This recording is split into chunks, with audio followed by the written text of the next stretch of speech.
জনাব সুলতান আকবর সভাপতি স্যার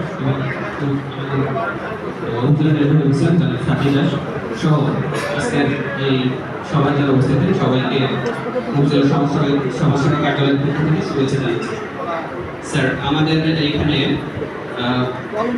আমরা অবশ্যই অভিযোগের 54টি কর্মসূচির মাধ্যমে আমরা আমাদের এই উপজেলায় 18টি কর্মসূচি বাস্তবায়ন করছি। তার ভিতরে আমাদের বিভিন্ন ভাতা কর্মসূচি আছে, বয়স্ক ভাতা, বিধবা ভাতা, প্রতিবন্ধী ভাতা সহ আমাদের 7টি ভাতার কার্যক্রম আছে। আমাদের বয়স্ক ভাতা আছে প্রায় 6588 জন, বিধবা ও স্বামী নিগৃহীতা মহিলা ভাতা আছে প্রায় 3166 জন, প্রতিবন্ধী ভাতা আছে 2007 জন, প্রতিবন্ধী শিক্ষক ব্যক্তি অনগ্রসর ভাতা, অনগ্রসর শিক্ষক ব্যক্তি এবং হিজড়া ভাতা সব মিলিয়ে আমাদের এখানে 11,858 জন আমাদের উপকারভোগী রয়েছে।